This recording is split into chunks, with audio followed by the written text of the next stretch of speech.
Uma das atitudes religiosas fundamentais é a da escuta. Se queremos crescer na vida espiritual e se queremos crescer na nossa capacidade de fazer a vontade de Deus, em primeiro lugar precisamos aprender a escutar, porque Deus se revela a nós de maneira privilegiada por meio da sua palavra. É por meio da palavra que Ele nos instrui, é por meio da palavra que Ele nos corrige, é por meio da palavra que Deus nos chama a realizar a sua obra. Assim foi com Abraão, assim foi com a Virgem Maria e assim foi com todos aqueles que Deus escolheu para tomá-los como seus colaboradores na sua obra. E existe um personagem na Bíblia que pede a Deus uma graça muito grande. Este alguém é Salomão. Certa vez Deus lhe apareceu e então disse a Salomão: "Pede-me o que quiseres e eu te concederei."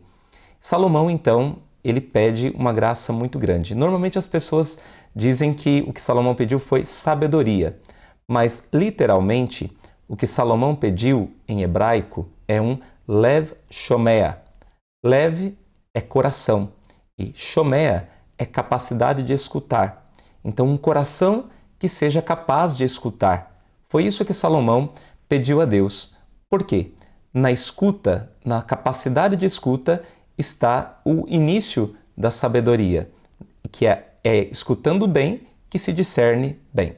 Vamos ler esse trecho da Sagrada Escritura que está em 1 Reis, capítulo 3, versículos de 5 a 15. Então nós podemos ler assim: Em Gabaon, o Senhor apareceu a Salomão de noite num sonho e disse-lhe: "Pede o que desejas que eu te dê." Salomão respondeu: "Tu mostraste grande benevolência para com teu servo Davi, meu pai, porque ele andou diante de ti com fidelidade e foi justo e reto de coração para contigo. Tu guardaste esta grande benevolência para com ele e lhe deste um filho para assentar-se no seu trono, como hoje se vê. Agora, Senhor, meu Deus, tu constituíste rei o teu servo em lugar de meu pai Davi, mas eu sou apenas um menino e não sei como proceder. Teu servo está no meio do teu povo que escolheste, povo tão numeroso que não se pode contar nem calcular. Dá, pois, a teu servo um coração que saiba escutar, capaz de governar o teu povo e de discernir entre o bem e o mal. Pois quem pode governar este teu povo tão numeroso?" O pedido de Salomão agradou ao Senhor. Deus lhe disse: "Já que pediste estes dons, e não pediste para ti longa vida, nem pediste fortuna, nem pediste a morte dos teus inimigos, mas sim inteligência para entender ao direito, vou fazer conforme disseste. Dou-te um coração sábio e inteligente, como não houve igual antes de ti, nem surgirá depois de ti. Eu te dou também o que não pediste, riqueza e glória, de tal modo que não haverá outro rei igual a ti durante a tua vida. E se andares nos meus caminhos e observares os meus preceitos e mandamentos, a exemplo de teu pai Davi, eu prolongarei os teus dias." Ao despertar, Salomão compreendeu que tinha sido um sonho, e quando voltou a Jerusalém, pôs-se diante da Arca da Aliança, ofereceu holocaustos e sacrifícios de paz e deu um banquete a todos os seus servos. Salomão, então, pede aqui este coração que saiba escutar.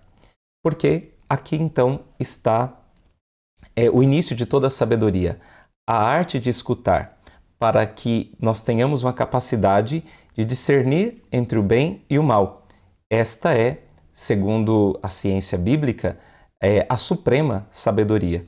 Esta capacidade de discernir entre o bem e o mal e optar pelo bem, optar por aquilo que é a justiça de Deus.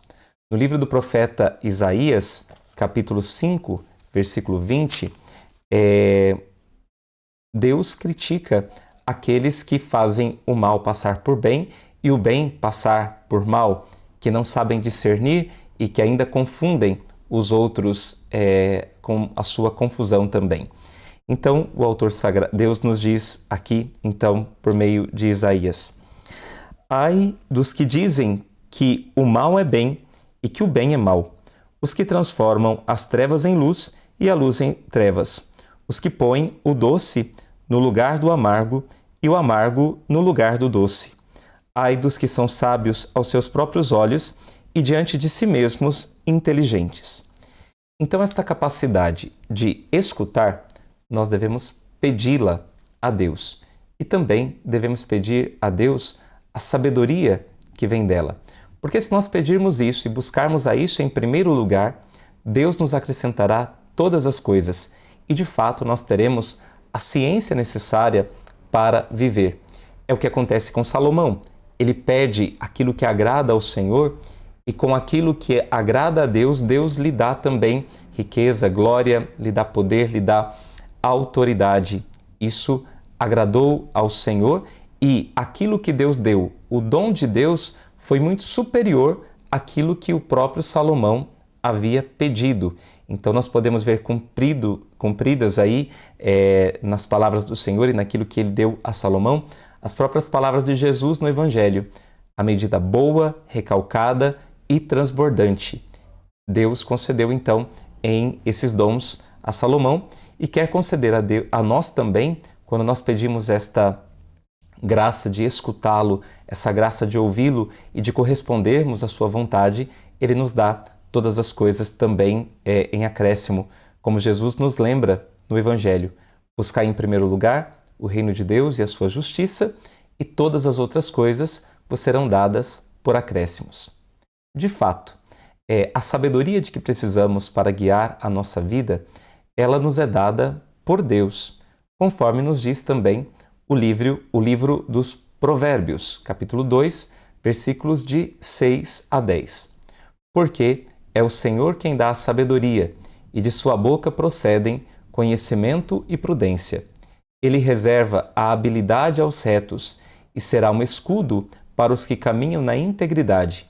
Protegerá as veredas de quem anda na justiça, e os caminhos dos santos guardará. Então conhecerás a justiça e o direito, a equidade e todo o bom caminho, porque a sabedoria entrará no teu coração e o conhecimento será o teu prazer. Não devemos nos esquecer de que um dos versículos que o povo de Israel mais repetia e trazia sempre consigo são aqueles versículos de Deuteronômio, capítulo 6, versículos 4 e 5, onde nós podemos ler na Sagrada Escritura: Escuta, Israel, o Senhor é o nosso Deus, o Senhor é um. Amarás o Senhor teu Deus de todo o teu coração, de toda a tua alma e com toda a tua força. Aqui nós temos o famoso Shema Israel, Adonai Eloheinu, Adonai Ehad. Shema aqui vem da mesma raiz de Lev Shomea. Shema é escuta. Em primeiro lugar, Deus pede para que o povo de Israel o escute e para que, através dessa escuta, chegue de fato ao amor. E de fato, nós vamos ver daqui a pouco, existe uma ligação entre a escuta, a fé e também o conhecimento de Deus e o amor a Deus. Esse Shema Israel, esse escuta Israel e esse amor a Deus com todo o coração é, por assim dizer, o melhor comentário ao primeiro mandamento. No Evangelho, perguntam a Jesus qual é o maior de todos os mandamentos. E Jesus, então, ele cita estes versículos do Deuteronômio, porque o primeiro mandamento é o amor a Deus. Mas esse amor, ele parte, então, da escuta atenta, que depois nos leva também a fazer a vontade de Deus, nos entregando a Ele. Portanto, o autor da Bíblia do Peregrino, ele comenta o seguinte a respeito desse trecho: a unicidade do Senhor exige a entrega total, sem divisões, sem reservas. O amor deve apoderar-se da pessoa toda e não pode limitar-se ao mero afeto, mas deve traduzir-se na observância dos mandamentos. Mas para observar os mandamentos, primeiro é preciso ouvir os mandamentos, saber aquilo que o Senhor espera de nós. Também, no livro de Isaías, quando ele fala a respeito do servo de Deus, ele fala desta capacidade de se colocar diante de Deus para escutá-lo. Então, o autor sagrado diz assim, Isaías 50, capítulo 50, versículos de 4 a 5. Toda manhã ele me desperta e abre meus ouvidos para que eu ouça como um discípulo. O Senhor Deus abriu-me os ouvidos e eu não fui rebelde nem recusei. Todas as manhãs ele me desperta e abre meus ouvidos para ouvir como a um discípulo. Um discípulo é aquele que se coloca à disposição do mestre para ouvi-lo e aprender dele. Então é importante nós também termos a cada manhã, a cada momento da nossa vida, essa atitude de escuta de Deus. E uma das maneiras de nós escutarmos a Deus é através da Sagrada Escritura. Eu lancei há poucos dias um itinerário de leitura da Bíblia em um ano. Se você quiser fazer parte desse itinerário conosco, dá tempo ainda de se inscrever. Tem o site no link abaixo, Leia a Bíblia em um ano, e você pode fazer esse itinerário conosco também. É muito importante, então, nós considerarmos que ouvir a Deus é crescer na vida espiritual. Por isso, São Paulo, na carta aos Romanos, ele diz o seguinte: logo, a fé vem pelo ouvir, e o ouvir pela palavra de Cristo. Logo, a fé vem pelo ouvir. Nós podemos dizer que o ouvido é o órgão da nossa fé. Mais do que a visão, o ouvido ele tem a ver com esta realidade de fé. Porque pela minha visão, eu constato os fatos e eu não posso negar o que eu vejo com os meus olhos, a não ser que eu esteja com algum problema mental. Mas o que eu escuto entra dentro de mim e me dá a liberdade para processar o que eu escuto. Por exemplo, nesse momento você está me ouvindo e você está então processando, discernindo, julgando, avaliando se o que eu estou lhe falando tem sentido, tem razão, se esta palavra que eu estou lhe dirigindo, ela merece ser escutada, guardada ou não. O ouvir, então, respeita, por assim dizer, um espaço de liberdade, para que nós também demos a nossa resposta a Deus. E a nossa resposta, ela é, sobretudo, a fé. A fé que não é um mero sentimento vago, a fé que é uma entrega e uma submissão a Deus. É um assentimento da nossa inteligência e da nossa vontade. É a nossa alma inteira que se entrega a Deus, respondendo-lhe na fé a partir daquilo que escutamos. Ou se nós não colocamos fé, então nós nos mostramos duros de coração diante dessa palavra. Tem um monge italiano chamado Enzo Bianchi. Ele diz o seguinte: diga-se com clareza, não existe outro caminho para o conhecimento de Deus que não seja a escuta. Diga-se com clareza, não existe outro caminho para o conhecimento de Deus que não seja a escuta. E aqui nós podemos dizer o seguinte, parafraseando aqui a Santa Teresa de Calcutá, quando ela dizia, o fruto do silêncio é a oração, o fruto da oração é a caridade, o fruto da caridade é a paz. Nós podemos dizer o seguinte: o fruto da escuta é a fé que vem pelo ouvido. O fruto da escuta é a fé. O fruto da fé é o conhecimento.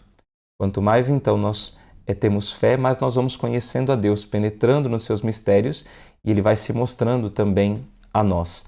E quando nós lemos a própria palavra de Deus, essa palavra não é uma letra morta, mas é o próprio Deus que se comunica e fala conosco. Então, o fruto da escuta é a fé. O fruto da fé é o conhecimento. O fruto do conhecimento é o amor.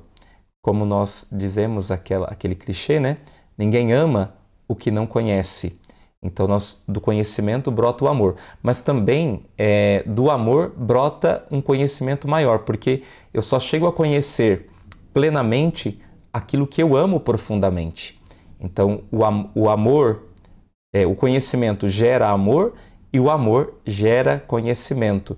Então aqui nós temos um círculo de retroalimentação entre amor e conhecimento, mas tudo parte da escuta que gera a fé nos nossos corações.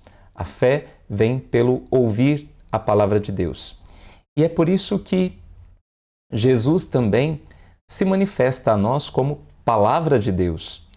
Ele expressa nele mesmo todo o ser do Pai. A carta aos Hebreus vai dizer isso, né? Jesus é expressão do ser do Pai. Então, em Jesus, nós temos comunicado o mistério de Deus. Jesus é palavra que nos revela quem é Deus, que nos revela o Pai.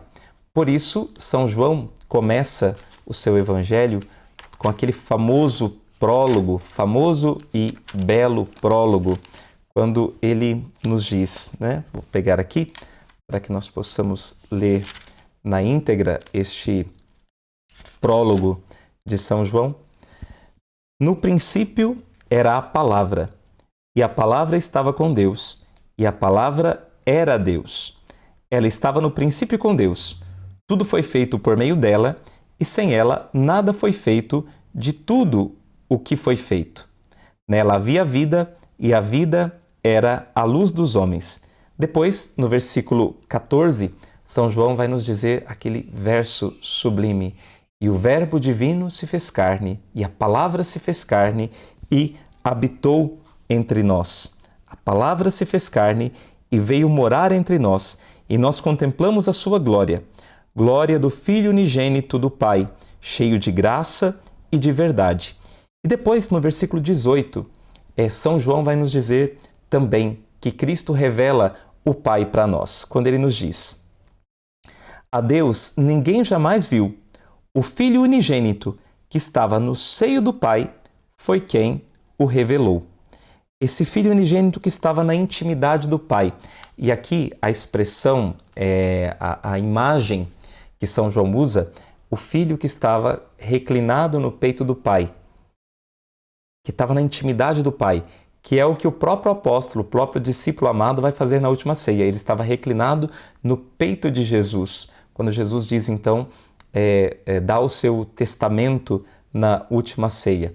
Também o Filho em relação ao Pai, Deus Filho em relação a Deus Pai, o Filho estava reclinado no peito do Pai e conhecia a intimidade do Pai. Por isso, ele nos dá a conhecer quem é o Pai. Então, Deus falou-nos por meio do seu Filho. E em Cristo, Deus nos disse tudo. Tudo que Deus precisava dizer para a nossa salvação está dito em Cristo. Por isso que Ele é a plenitude da revelação. E nós não precisamos esperar uma revelação, uma outra revelação, porque em Cristo já nos está dado tudo. Em Cristo Deus nos disse tudo. Jesus Cristo é a palavra de Deus para o mundo, é a resposta de Deus para o mundo. Por isso que Deus nos pede para escutá-lo. No episódio da Transfiguração, ouve-se a voz do Pai que diz: este é o meu Filho amado, escutai-o. Deus nos pede para escutarmos o seu próprio Filho. Desta maneira, Jesus, ele é ao mesmo tempo o mensageiro e a mensagem. Ele comunica o Pai, mas ele é ao mesmo tempo que o Pai quer comunicar para nós, porque ele é o próprio Deus que se fez carne e habitou entre nós. Então, em Cristo, nós vemos o rosto humano de Deus. Em Jesus Cristo, nós vemos o rosto humano de Deus.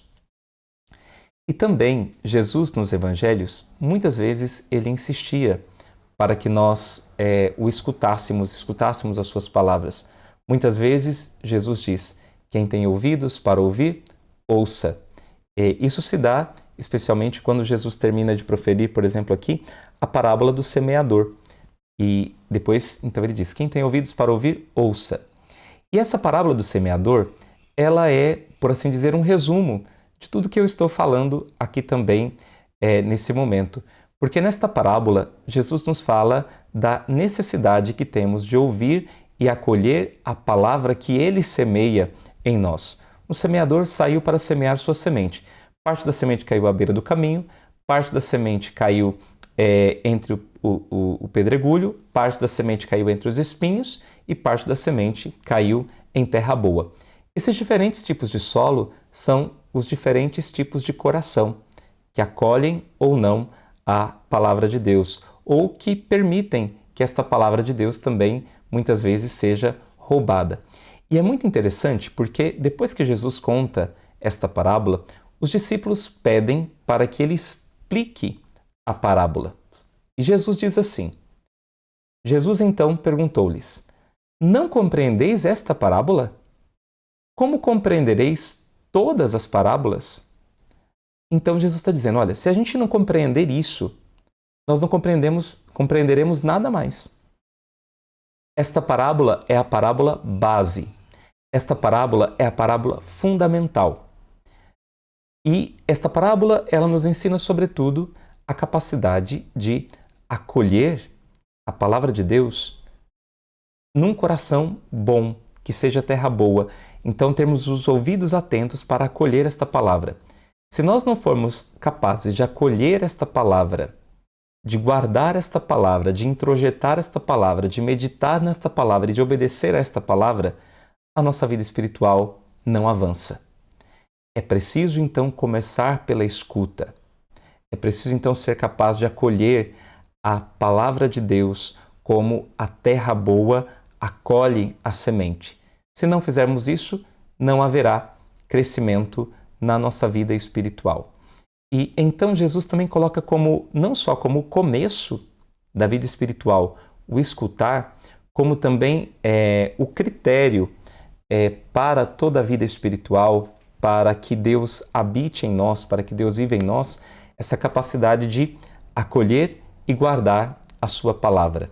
Quando em João, capítulo 14, versículo 23, ele nos diz: Se alguém me ama, guardará a minha palavra, e o meu Pai o amará, e nós viremos a ele, e nele faremos a nossa morada. É na medida em que nós guardamos a palavra de Cristo que Cristo habita em nós, que Deus habita em nós, juntamente com o Pai e juntamente com o Espírito Santo, que nós verdadeiramente tornamo-nos morada de Deus.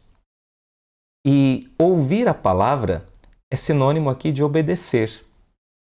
Ouvir não quer dizer apenas tomar conhecimento. Na Bíblia, obedecer e ouvir são palavras sinônimas. Tanto é que a palavra obedecer, ela vem do latim ob audire. E aqui esse audire nos lembra a audição. Então, obedecer é colocar em prática aquilo que se ouviu. Tanto é que quando uma mãe quer reclamar do seu filho que ele não a escuta, normalmente ela vai dizer: Padre, eu não sei o que eu faço com aquele menino, com aquela menina, não me escuta mais. Quer dizer, não me obedece mais. Então, obedecer e escutar são sinônimos. E o Catecismo, número 114, nos diz o seguinte: obedecer, ob audire, na fé, significa submeter-se livremente à palavra ouvida, visto que, na verdade, é garantida por Deus, a própria verdade. O modelo desta obediência, proposto pela Sagrada Escritura, é Abraão, que é o pai da fé, né? A Virgem Maria é a sua mais perfeita realização. Maria é a Virgem que sabe ouvir, que guarda, medita a palavra de Deus no seu coração e deixa esta palavra fecundar o seu coração. Na verdade, Santo Agostinho diz, né? Maria acolheu Jesus, a palavra, o verbo que se fez carne, antes no seu coração que em seu ventre. Maria sempre foi devotada a escutar a Deus. Então ela acolhe a palavra primeiro no seu coração e depois essa palavra de fato, com o anúncio do anjo Gabriel, passa a habitar no seu ventre. E quero concluir com um pensamento do Enzo Bianchi, esse monge que eu já citei antes, quando ele diz assim: uma coisa não se deve esquecer, conforme o modo de pensar bíblico. A palavra é escutada na medida em que é realizada e posta em prática. Se não há realização, é porque não houve escuta. De fato, onde existe, de fato, onde existe escuta sem obediência realizadora da palavra, o resultado é o coração incircunciso, é esclerocardia, doença que endurece o coração, tornando-o calejado e insensível. É aquela pessoa que está, como a gente diz, careca de saber as coisas, mas nada muda na vida dela. Então, nós não necessitamos, diante da palavra de Deus, simplesmente de mais informação, simplesmente conhecer num sentido intelectual ou mental, mas conhecer no sentido de envolvimento, de deixar esta palavra nos fecundar e então essa palavra nos transformar. Então nós não necessitamos tanto de mais informação, nós necessitamos de transformação, nós necessitamos de conversão. Portanto, o Enzo Bianchi diz que é preciso acolher, conservar e realizar a palavra. Acolher, conservar e realizar a palavra. Isso mostra a abertura do nosso espírito e também a nossa colaboração com esta palavra que entrou em nós, que vive em nós e ela se encarna na nossa existência. Então a palavra, ela precisa ser encarnada. Assim como a palavra de Deus, o seu Filho, se encarnou e veio entre nós para, com gestos humanos, nos revelar Deus, também a palavra de Deus precisa se encarnar em cada um de nós. Concluo com uma citação que eu aprendi há muitos anos atrás e que trago comigo e que diz o seguinte: guarda a palavra e a palavra te guardará. Na medida em que nós ouvimos, acolhemos, conservamos e realizamos a palavra de Deus, essa palavra nos livra também de muitos males, de muitos perigos, nos livra até de nós mesmos, não é? Então é preciso guardar a palavra. Guarda a palavra e a palavra te guardará. Que o Senhor conceda a todos nós, como concedeu a Salomão, um coração que seja capaz de escutar. Deus te abençoe.